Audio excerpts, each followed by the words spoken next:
Hi there, welcome back to Not Another Budget. I'm Nicole, and on this channel, I'm attempting to cash budget my way out of debt, fix several years of financial misbehaviour, and bring to an end a 6-week payday. And this is an overdue video where I go through what happened financially on week 6 of 6, and also because realistically, there was not a lot that happened. It's an opportunity for me to go through and reflect on the whole period, which was good, was bad, was frustrating, was enlightening, filled me with confidence, made me realise how wonderful a community I really do have, and needs its own video, really. So this is what we're going to cover here. Week 6 of 6, I rolled over £26.66 and I had a YouTube payment of £73.47. Giving me a total of £113 to play for that whole week. And in terms of flexible, £37.80 on food, £32.50 on personal spending. The cat had £11 spent, and fuel was £15. And I rolled over £3.83 of small change.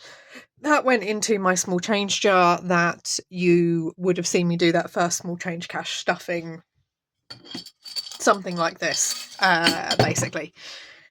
And that's like less than a minute. That's what financially happened during Christmas week. In terms of making my way through the Velvetizer, in terms of the whole 6-week payday, one thing I need to get out of the way, because I don't want to let it affect the other stuff, is how angry I am that employers can just go, we're changing a wage payday, and you now have to take on an extra 2 weeks without income. My own financial situation was difficult, and I had colleagues who were having to dip into savings, who had to take mortgage holidays, who had to ask for loans from family and friends or from partners, because for some colleagues like me, it was 2 months of bills, or it was potentially 2 months of rent. It was colleagues trying to change payment dates and then potentially incurring admin charges, because that's still a thing for some places. Some places do charge you, a 5, 10, 12, 25 pound admin fee to change your payment date. It's not always easy. Or they make you pay a full month as well as your existing normal month, and then you change the date. It's all very well saying to staff that it's okay, you see it realised in your July wage. Well, I don't care about my July wage now. What I care about now is that this 6-week period is falling over winter, when costs tend to be harder. November is typically, a 5-week month, maybe 4.5 weeks, depending on when you get paid. Then you've got Christmas, which is an expensive time of year. No matter what you can do to try and make Christmas cheap, you can do a budgeted Christmas, but it is still an extra spend if you celebrate Christmas. On top of your normal money, and then you're rolling straight into January, which is, in my case, a 4.5, nearly 5-week month. And for some people, it's a 5-week, possibly 6-week month.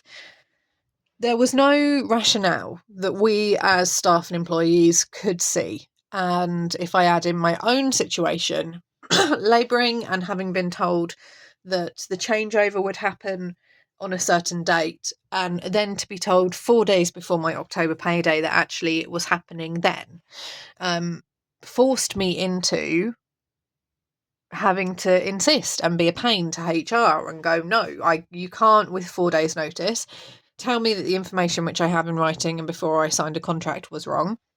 I'm labouring under the assumption of this. We have to move into that. And the stress that caused as well. The only benefit, as far as I can see, from implementing this 6-week period is the fact that my employer gets to do all of their admin on one day and send out all of their financial admin on one day. And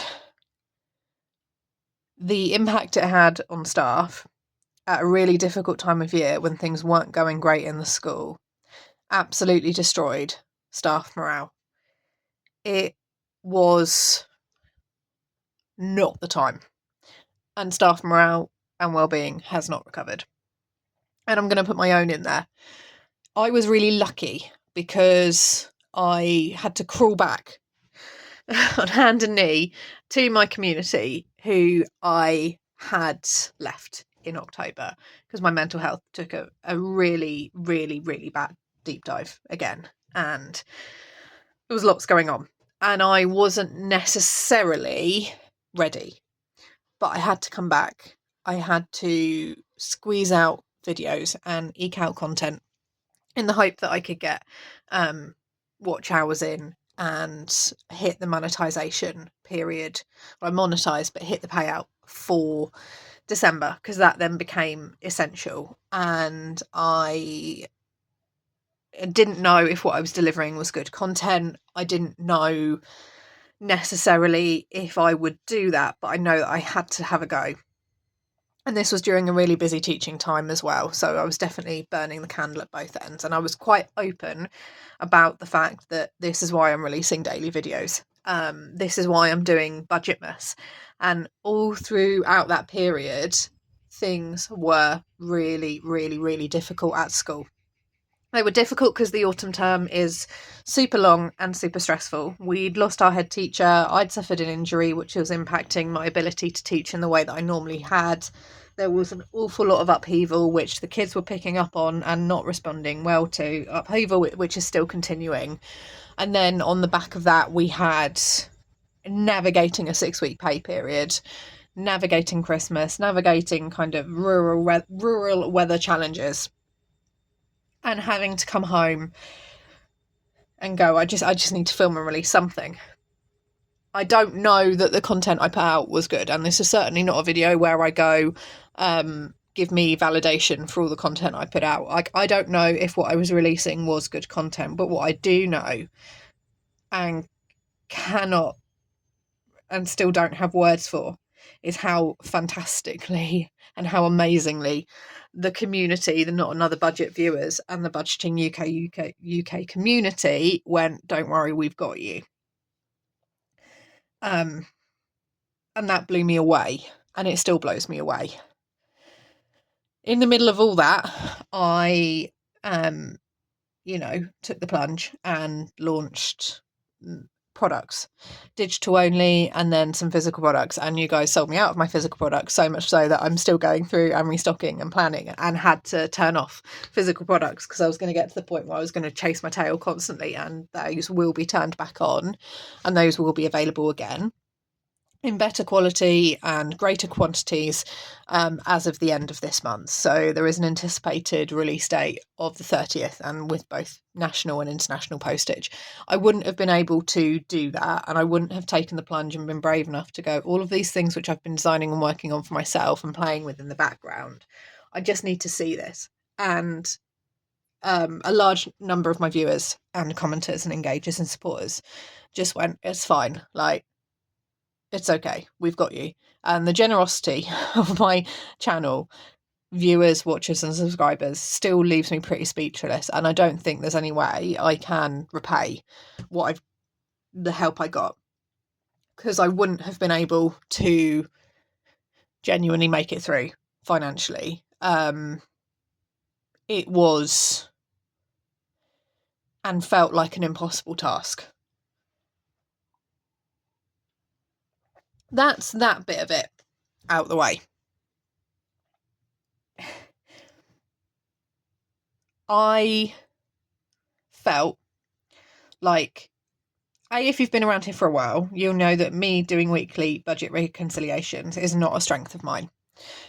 And me being really like, I struggle mentally with having to change my budget. It's something I'll do, but I struggle to get past the feeling of, I've not planned for this thing that's popped up, and somehow I should have automatically and telepathically and projected into the future and known that this thing that I've forgotten was happening. Or I should have spent an extra hour and crawled through everything to account for every single possibility. And I struggle with that. I do beat myself up a lot for that. And in the past, that's why I've not necessarily done a weekly budget reconciliation, because I'll have forgotten something, or something would have popped up and it would have changed, and I've felt like I've failed, quote unquote, at budgeting. When I haven't, it's just I'm not very, and haven't been very good at responding to those changes. What the daily videos gave me was the opportunity to just try new content.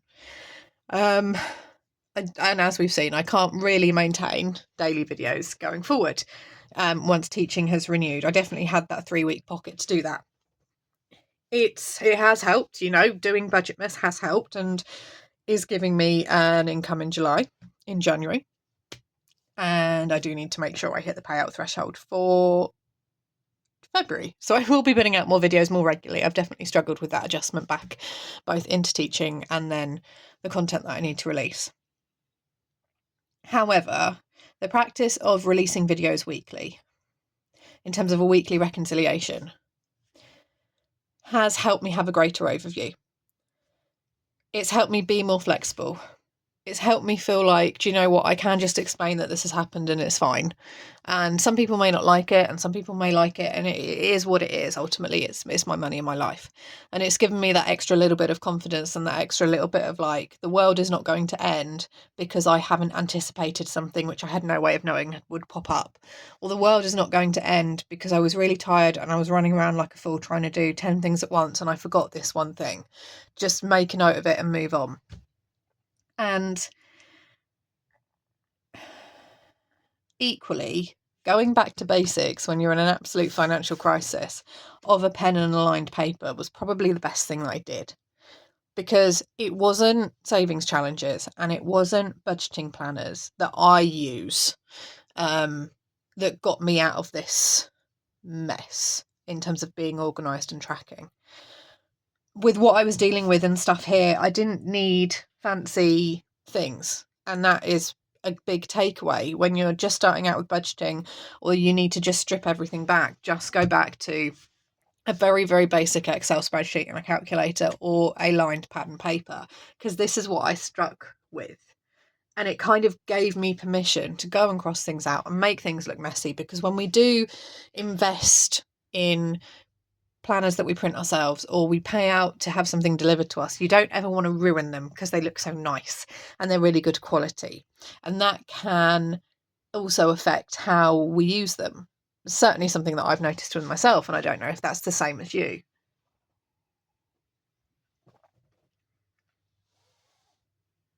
The budgeting categories are really interesting. A lot of them changed, a lot of them shifted.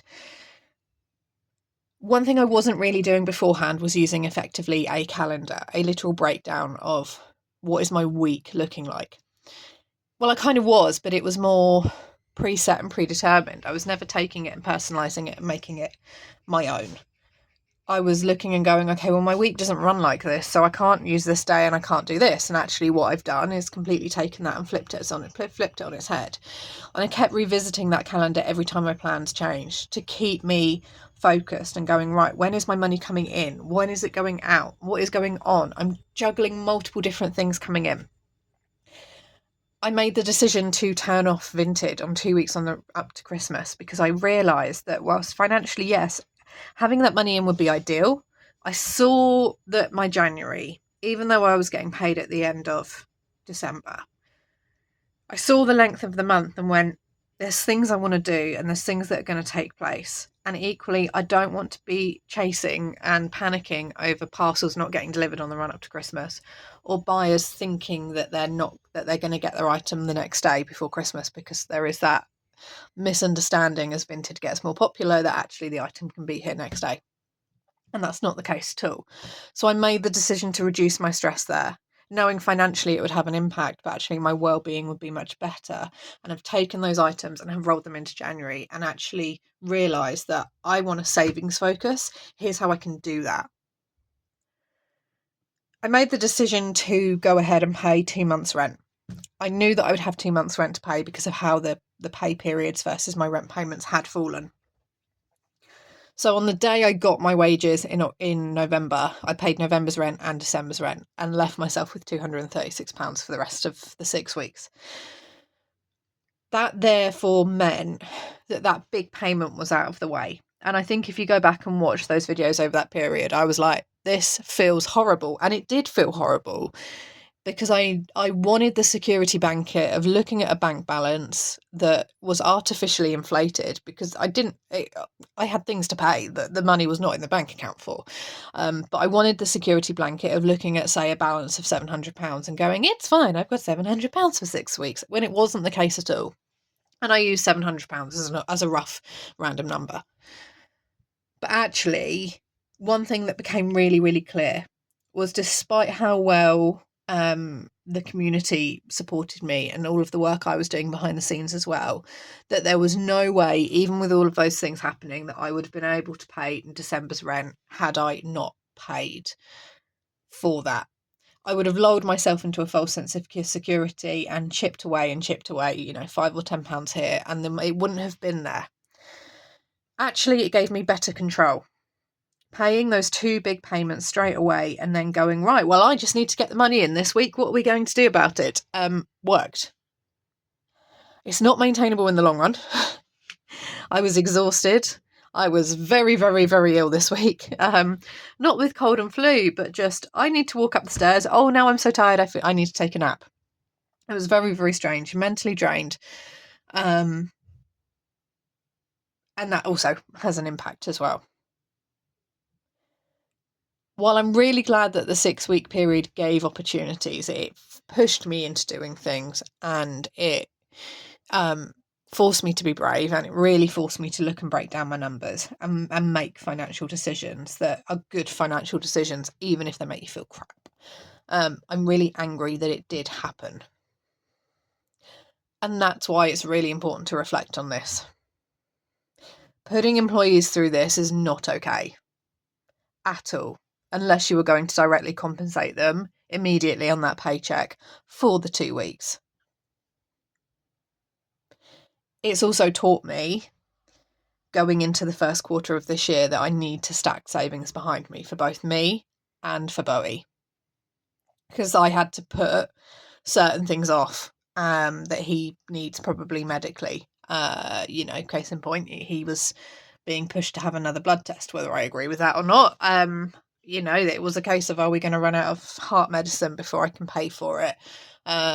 His 2 types of heart medicine, where am I at with that?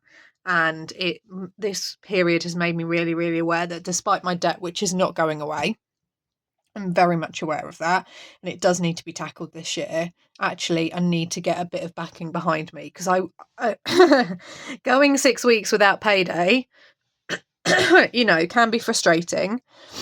And like all the things I mentioned that my colleagues had to do, I needed to have been able to have navigated that without leaning on my community to support me. Because I didn't set up a budgeting channel for my community to financially support me, which is weird. Like, I put this out there to keep myself accountable. I put it out there to, bounce ideas off of. I didn't ever set up this channel to set up a coffee for donations or to release products and sell to the community. If you go back to my really, really, really early videos, I was really clear that this is not what I intend to do. This is not what I'm here for. I need to be financially accountable, and the way I keep myself financially accountable is to spill my financial information to strangers on the internet, because it won't work in real life if I do it to people who know me. And yet I still wouldn't have been able to get through this without the support of my community, which is fantastic. And I can't thank them enough, and I don't have words to thank my community enough. So I'm just going to say thank you, knowing words are not really enough. And I'm going to leave you here. This is week 6 of 6. We made it. Slightly in one piece, if not feeling 100%. Feeling all the feelings, but that's okay. And now I'm going to let you go and enjoy your evening. We're into January. You've seen a couple of videos anyway. I think we're up to week 2 now. Getting there. Again, a 5-week month. Just throw that out, on stuff. But there we go. I will look forward to seeing the 2 weeks extra in my July wages, which aren't going to be there, because I know they're not going to be there. So the argument was null and void and rubbish. But I'll let you go. Thank you so much for watching. I'm going to love you and leave you. Have a fantastic budgeting week wherever you are in the world, and I'll be back with you soon for another video. Bye-bye for now.